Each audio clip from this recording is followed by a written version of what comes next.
तो गाइस हम जा रहे हैं हमारी बाइक की चेन टाइट करवाने, जो कि भाई MT-15 की चेन बार बार ढीली हो जाती है, पता नहीं क्यों भाई, हर कुछ दिन में ढीली हो जाती है यार।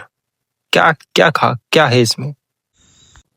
ये देखो भाई, ये चेन MT-15 की है भाई। मतलब कि क्या भाई यार, क्या बताऊं आप लोगों को।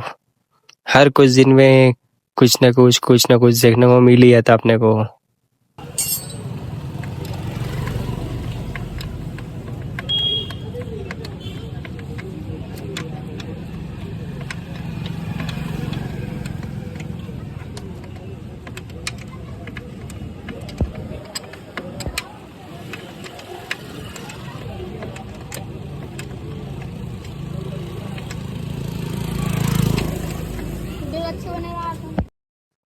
तो हमारी चेन हो चुकी है एकदम पूरी टाइट फिट। अब हम चेक करने वाले हैं एक बार चला के।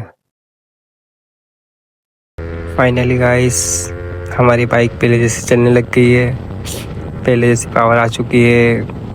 पता नहीं यार गाइस, चेन बार बार ढीली हो जाती है, लेकिन अब ठीक है, हमने करवा ली है सही। अब पावर पहले जैसे दे रही है। और आपको वीडियो कैसा लगा कमेंट में ज़रूर बताइएगा। Thank you, bye bye.